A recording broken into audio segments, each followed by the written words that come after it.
नमस्कार, आप देख रहे हैं रोहित पत्रिका और मैं हूं आपके साथ सलमान पठान। चलिए शुरू करते हैं इस वक्त की बड़ी खबर के साथ। राजधानी जयपुर में छोटी चौपड़ एक बार फिर सुर्खियों में है। वजह है गोविंद राव के रास्ते पर स्थित शराब का ठेका।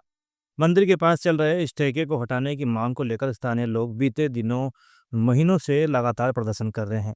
शराब ठेके के खिलाफ स्थानीय लोगों का यह आंदोलन अब 2 महीने पार कर चुका है।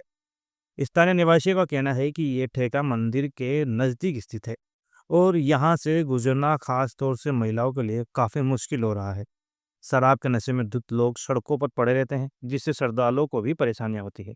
हमने कई बार शिकायत की पर कोई सुनवाई नहीं हो रही है। जब तक ठेका नहीं हटेगा हमारा विरोध जारी रहेगा। प्रदर्शनकारियों ने आबकारी विभाग, प्रशासन और शासन को कई बार ज्ञापन दिए लेकिन कार्रवाई सुन नहीं रही। लोगों की मांग है कि धार्मिक स्थलों के पास एक से ठेके बंद किए जाए ताकि महिलाओं और श्रद्धालुओं को सम्मानजनक वातावरण मिल सके।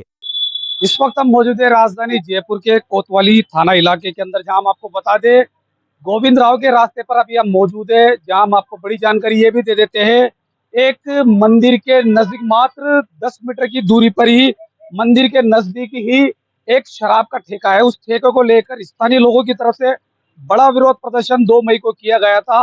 अब तक क्या सुनवाई हुई, किन किन लोगों को इन्होंने अवगत करवाया, शासन प्रशासन को अवगत करवाया, और पूरी जानकारी लेने के लिए कुछ महिलाएं हमसे जुड़ने वाली है, उनसे भी हम बात करेंगे और बड़ी जानकारी ये भी देना चाहेंगे। हम आपको ये दिखाना चाहेंगे, ये जितनी भी महिलाएं और जो पुरुष बैठे हैं ये सब वरिष्ठ देखते हुए नजर आ रहे हैं। सभी जो देखने को दिखने को मिल रहा है ये वरिष्ठ है, वृद्ध है।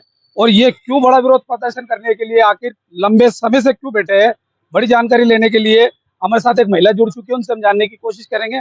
सबसे पहले हम आपका नाम जानने की कोशिश करेंगे। मेरा नाम रेखा कुलवाल है। रेखा जी, हम आपसे जानना चाहेंगे 2 मई से जैसे हमें जानकारी मिली 2 मई से ये इस तरीके का प्रदर्शन किया गया, रास्ता भी जाम किया गया आपकी तरफ से, स्थानीय लोगों की तरफ से।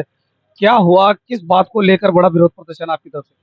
देखिए, ये 3 साल से शराब की दुकान खुली हुई है और इस दुकान से मतलब इतनी ज़्यादा परेशानी है। हमने 3 साल पहले भी धरना दिया था, हमने बंद करवाने की कोशिश भी की थी, लेकिन जो शराब की दुकान का मालिक है उसने हमसे मतलब भावनात्मक तरीके से हमें कहा कि बोले मैं अपने बच्चों की कसम खाता हूँ, मैं अब दुकान नहीं खोलूँगा, मैं बस मार्च तक मैं लास्ट है, मैं तब हटा दूँगा। तो हम भी इनकी बातों में आ गए। और ये आपत्ति क्या थी जो शराब की दुकान? तो हमारे गली का माहौल ही चेंज हो गया। मतलब यहाँ पर शराब पीकर यहीं पड़े रहते थे लोग, यहीं खड़े-खड़े पीते रहते थे और यही मानिए कि आधी जो गली है ना वो पूरी जाम रहती थी। हम लोगों को आने-जाने के लिए देखना पड़ता था किधर से जाएँ और अजीब तरह के इशारे करना, हमारी बच्चियों को छेड़ना। इवन मतलब हमारे यहाँ 3-4 बच्चियों को छेड़ा भी है, उस बात पे झगड़े भी हुए हैं, लेकिन लोगों की तरफ से कभी कोई सुधार नहीं हुआ। क्या हुआ, किन किन अफसरों को या अधिकारियों को अवगत हाँ, हमने आबकारी में लेटर दिए, एडिशनल कमिश्नर, पुलिस कमिश्नर, थाने में तो हम बार-बार गए, जब भी हमारे कोई छोटी-मोटी बात हुई तो हम थाने में भी गए और जितने भी मतलब हम जहाँ जा सकते कलेक्टर को दिए हमने। जितनी भी हमने डिपार्टमेंट जो शराब के उसपे होता है यानी आबकारी में तो हम 3-4 बार गए। हुआ, क्या कहा आपको, क्या सुनवाई किया? यही आश्वासन दिया कि बस अब पहले तो आबकारी वालों ने यही कह दिया कि हमारे हाथ में कुछ नहीं है। अब ये तो खुली है तो अब इसका कुछ नहीं हो सकता। ये मतलब आप ये तो खुलेगी दुकान, इसको तो आवंटित हो गई है। लेकिन बाद में उन्होंने आश्वासन भी दिया कि नहीं जल्दी बंद हो जाएगी, लेकिन वो जल्दी कभी आया ही नहीं। किसी प्रकार की कोई सुनवाई नहीं की? नहीं, अभी तक तो किसी प्रकार की राजनेताओं को भी अवगत करवाया? राजनेताओं में हमने यहाँ पर जब धरने के दौरान हमने सद्बुद्धि यज्ञ किया तो उस दिन बाल मुकुंदाचार्य जी आए थे। एक दिन बाल मुकुंदाचार्य जी मुकुंदाचार्य जी ने भी कहा कि 3-4 दिन की बात है, 5-6 दिन की बात है ज़्यादा से ज़्यादा बस आपको साधने की कोशिश किया हमने किया ना, हमने बार-बार किया। उन्होंने? एक बार तो उन्होंने कहा कि ये मेरा एरिया ही नहीं है। अमीन कागजी को कहा हमने, अमीन कागजी के यहाँ हम लेटर लेकर गए क्योंकि वो हमारे यहाँ के एमएलए हैं, तो हमने उनको कहा, तो उन्होंने भी कहा कि अब तो स्टे लग गया, आप पहले आते मेरे पास।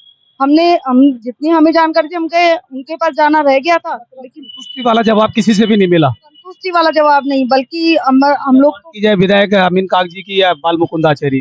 चाहे मंजू सांसद जी की बात करो या फिर विधायक इनकी बात करो, अमीन कागजी की बात करो, चाहे बालकोदाचारी, हमें सेटिस्फेक्शन तो कहीं से भी नहीं मिला। नहीं, हमें कहीं से भी नहीं मिला। क्या उम्मीद है? नहीं, अगर हम यहाँ डटे रहेंगे जब तक ये दुकान बंद नहीं होगी, कभी तो लगेगा कि यहाँ से दुकान बंद करनी चाहिए। कुछ भी हो जाए हम दुकान बंद करवा के हटेंगे, क्योंकि अगला ये कहता है कि सरकार को भी जेब में लेके चलता हूँ। अगर हम यहाँ बिना कुछ हुए हट गए तो फिर तो पता ही नहीं है क्या करेगा, फिर तो हम बिल्कुल ही सुरक्षित नहीं है। या तो ये हो कि हमें प्रधानमंत्री योजना आवास योजना में घर मिल जाए या फिर हम यहाँ पे रुके रहें, तो दोनों ही कुछ ही नहीं हो रहा। ये बड़ी पीड़ा बताई जा रही है। आप देख सकते हैं बाकायदा जो और भी महिलाएं जो देखिए मैं आपको दिखाना चाहेंगे, ये वृद्ध महिलाएं, इनसे भी जानने की कोशिश करते हैं। क्या कहेंगे माता जी, कब से आप धरने पर बैठे? 2 मई से बैठे हुए हैं। फिलहाल इस खबर में इतना ही। देश और दुनिया की तमाम बड़ी खबरों से अपडेट रहने के लिए देखते रहिए रोहित पत्रिका। धन्यवाद।